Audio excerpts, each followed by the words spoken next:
दशरथ को प्राप्त हुई कि मेरे घर में एक नहीं, दो नहीं, तीन नहीं, बल्कि चार चार पुत्रों का प्रादुर्भाव हुआ है। ओह राजा दशरथ प्रसन्न हो गए। जैसे ही पूरी अवध नगरी में इस प्रकार का समाचार पहुंचा तो पूरी अवध नगरी, अवधपुरी प्रसन्न होकर के आज राजा दशरथ के दरबार में आने लगी और बड़ा सुंदर महोत्सव मनाया जाने लगा। और आइए हम और आप भी चलते हैं अवधपुरी और वहां हम लोग भी मिलकर के भगवान श्री रामचंद्र का चारों भाइयों के साथ में उस प्राकट्य दिवस का आनंद लेते हैं। हरि बाजे बधैया, देखो बाजे बधैया।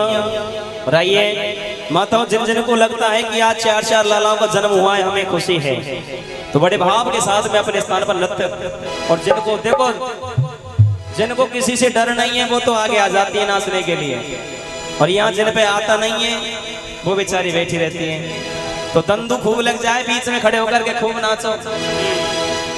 बाजे बधैया, देखो बाजे बधैया, जन्मे हैं प्रगटे हैं, जन्मे हैं चारों भैया। अवध में बाजे बधैया, जन्मे हैं चारों भैया।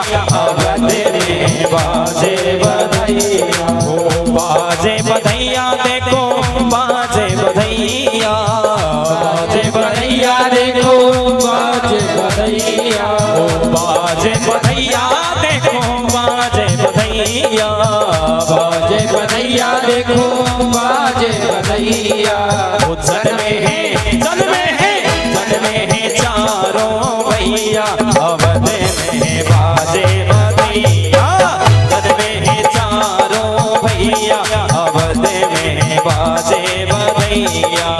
और इसी क्रम में मैं निवेदन करना चाहूंगा, हमारे कुछ स्वागत करता पधारे हैं व्यासपीठ का स्वागत करने के लिए। श्रीमान लक्ष्मण सिंह जी सरसा से, जो फिलहाल न्यू पुष्प वाटिका में जिनका निवास स्थान है, निवेदन करना चाहूंगा श्रीमान लक्ष्मण सिंह जी व्यास गद्दी का स्वागत करने के लिए इसी अंतराल में पधारे। ओ बाजे बधैया, देखो बाजे बधैया, बाजे बधैया, देखो बाजे बधैया, बाजे बधैया, देखो बाजे बधैया, बाजे बधैया, देखो बाजे बधैया।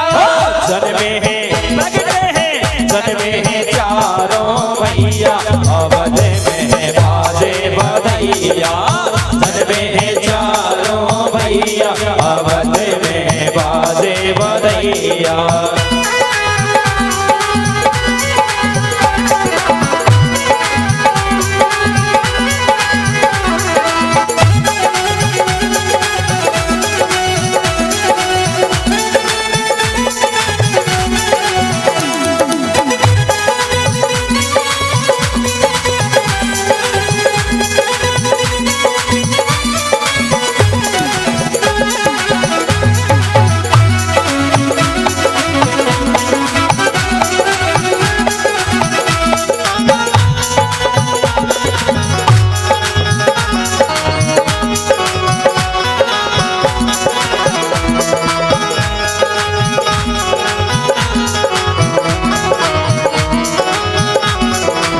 गलने गलने में धूमे मची है, गलने गलने में धूमे मची है। ओ गलने गलने में धूमे मची है, गलने गलने में धूमे मची है। बाजे रही रे से नैया, कैमरा वाले भैया, ओ बाजे रही रे से नैया।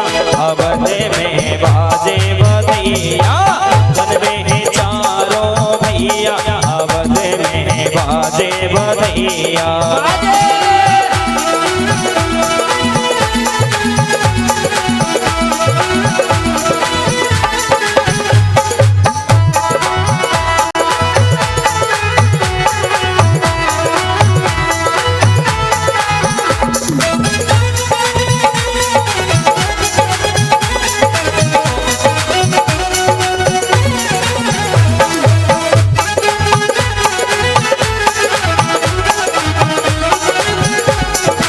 जगमग जगमग दिए दिए ला जलते हैं, जगमग जगमग दिए ला जलते हैं, जगमग जगमग दिए ला जलते हैं, जगमग जगमग दिए जलते हैं, ओ जगमग जगमग दिए ला जलते हैं, जगमग जगमग दिए ला जलते हैं। ओ झिलमिले होते अटरिया, आवत में बाजे बधैया, जन्मे हैं चारों भैया, आवत में बाजे बधैया।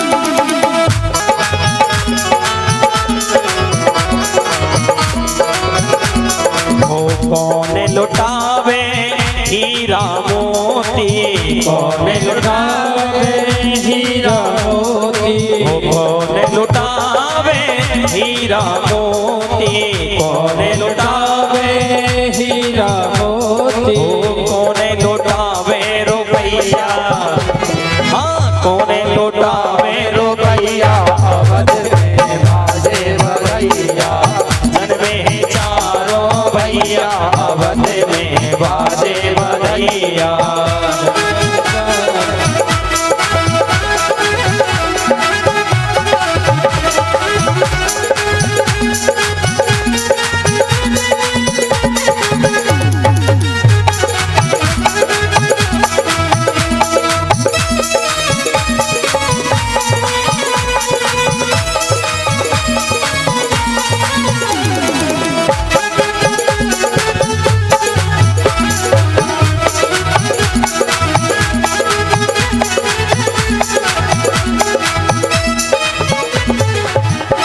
बोले राघवेंद्र सरकार की, चारों भैयान की, श्रीमद् भागवत महापुराण की।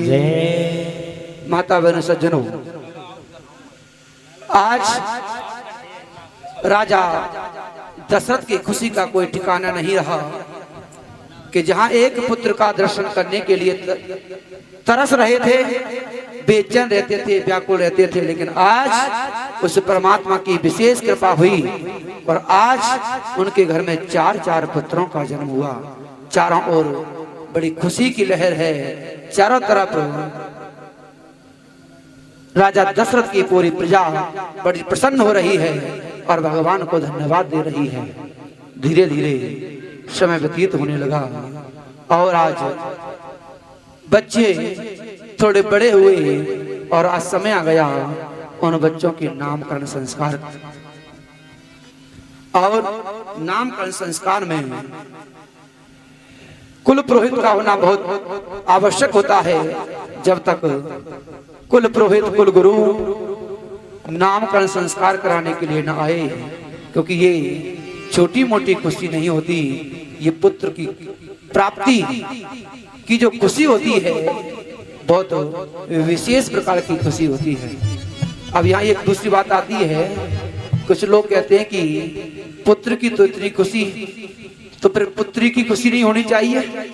तो माता बहनों सज्जनों, पुत्री की भी खुशी उतनी ही होनी चाहिए, क्योंकि पुत्र तो मात्र एक परिवार का कल्याण करता है, लेकिन लोग दो पीढ़ी कहते हैं, दो परिवार कहते हैं, लेकिन मैं तो कहता हूं कि पुत्री तो एक नहीं, दो नहीं, बल्कि तीन तीन परिवारों का कल्याण करती है। तो मैं कहता हूं पुत्री के जन्म की तो तिगुनी खुशी आनी चाहिए। और पुत्री को लेकर कल हम चर्चा करेंगे। तो आज बड़ा खुशी का सुंदर अवसर आया है और नामकरण संस्कार के लिए कुल गुरु को बुलाया गया है। और क्या कहा है? जो आनंद से दो सौ फेरा